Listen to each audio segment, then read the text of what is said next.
কল্পনা নয়, একেবারে সত্যি ঘটনা। হিমাচলের ঠান্ডা আবহাওয়ার আপেল এবার ফলছে পূর্ব বর্ধমানের মাটিতে। পাশাপাশি টবে ধরেছে বিখ্যাত মিয়াজাকি আম, চৌসা আম, এমনকি এঁচোড়ও। এই অবিশ্বাস্য সাফল্যের পিছনে যিনি রয়েছেন তিনি হলেন পূর্ব বর্ধমানের শক্তিগড় সংলগ্ন কেষ্টপুর গ্রামের বাসিন্দা গৌর গোপাল নন্দী। চাষে নতুন কিছু করে দেখানোর নেশা বরাবরের। প্রায় 4 বছর আগে হিমাচল সফরে গিয়ে একটি আপেল গাছের চারা নিয়ে এসেছিলেন তিনি।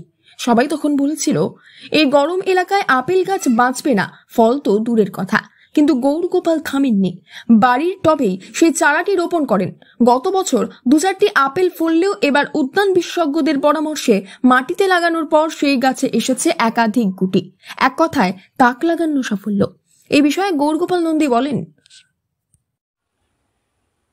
হঠাৎ করে টবে আম চাষ করার কারণ কি?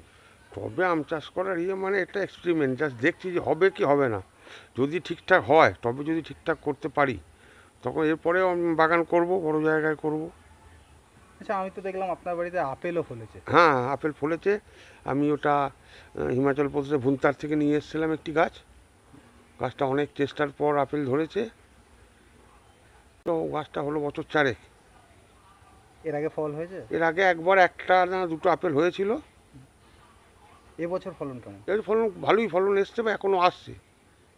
যা হর্টিকালচারের আমাদের অফিসারদের কাছ থেকে যা খবর পেলাম, এখন এটা প্রচুর আপেল ধরবে। হঠাৎ করে টবের মধ্যে চাষ করার? টবের মধ্যে মানে জায়গা কম, টবের মধ্যে করে দেখছি, তারপর যদি ঠিকঠাক সাকসেস হই তখন ইয়েতে করব, বাইরে করব। তিনি জানান আপেল ফলবে এমন স্বপ্নও দেখেননি, তবে এখন গাছে ফল দেখে নিজেও অবাক। বিশেষজ্ঞদের মতে আগামী দিনে এই গাছ আরো ভালো ফল দেবে।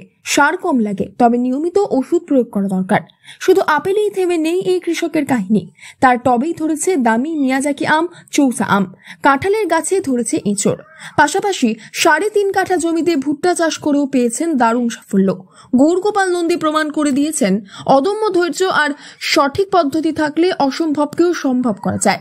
পূর্ব বর্ধমানের এই ব্যক্তি এখন নিঃসন্দেহে অনুপ্রেরণা অনেক কৃষকের কাছে। পূর্ব বর্ধমান থেকে বনোয়ারিলাল চৌধুরীর রিপোর্ট, লোকাল 18 বাংলা।